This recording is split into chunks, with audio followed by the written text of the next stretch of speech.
Theodora Scrotto. I'm Executive Director with Environmental Health Trust, and we're working on this issue nationally and internationally. I think, speaking of millennials that were discussed, millennials are entirely unaware that the technology they love could harm their future ability to have children, could damage their memory, and could cause brain cancer. Contrary to assumptions that the radiation is low, be aware that industry has stated publicly in presentations that the radiation increases into communities from a fully deployed 5G network would exceed several countries' current radiation limits. The U.S. has among the highest allowable radiation limits in the world. Why?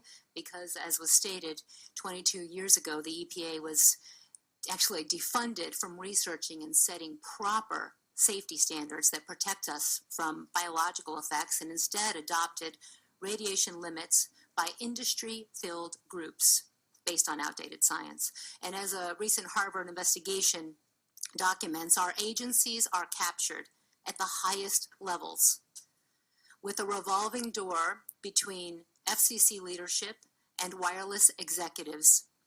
Our regulatory system is broken, and that is why governments need to act at every level of government, not just with addressing the FCC. Cellular radiation is a new, rapidly increasing form of environmental pollution, and numerous peer-reviewed studies have shown effects from low levels, quote unquote, of this radiation, which are below FCC limits. The CDC just released findings of increased rates of brain, liver, and thyroid cancer among those under 20 in the United States.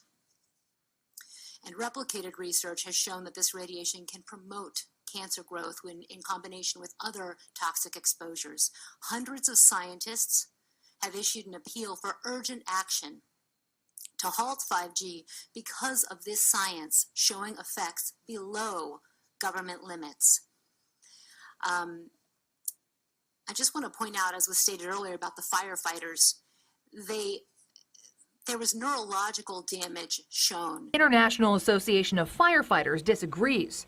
They began opposing cell towers on fire stations after firefighters complained of health problems. These firefighters developed symptoms. Dr. Gunnar Heuser conducted a pilot study on firefighters at a station with cell towers. And the symptoms included problem with memory, problem with intermittent confusion, problem with weakness. Heuser says their brain scans suggest even low-level RF can cause cell damage, and he worries about more vulnerable groups like kids. So we found abnormal brain function in all of the firefighters we examined. So, following lobbying by firefighters, Cork and his co-author exempted fire stations from their bill, making them one place cell companies couldn't put a tower. This is the first piece of legislation that I think anyone's aware of where somebody got an exemption because they were concerned about health. Did they tell you at all about the study? All I know is that when the firefighters ask,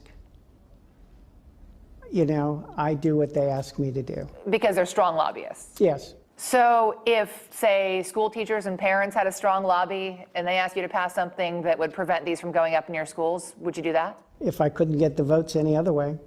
Firefighter and cancer survivor Tony Stefani notes, it's not only firefighters, it's the people that live in the general vicinity of these towers. Current regulations don't take into account continuous low-level exposure from these small cells 24 hours a day. More of these studies have to be done. There are 230 scientists from 41 countries who have apparently reviewed more than 2,000 peer-reviewed studies, and they're calling on the World Health Organization to do more studies. This issue cannot be put aside as go to the FCC. We need to take action now to protect communities. I also want to add that the public needs to be informed, because when they know, they will demand safe technology. And I would ask the council to develop new protective zoning and to a campaign to increase awareness among the public. You can do this. Thank you. Thank you.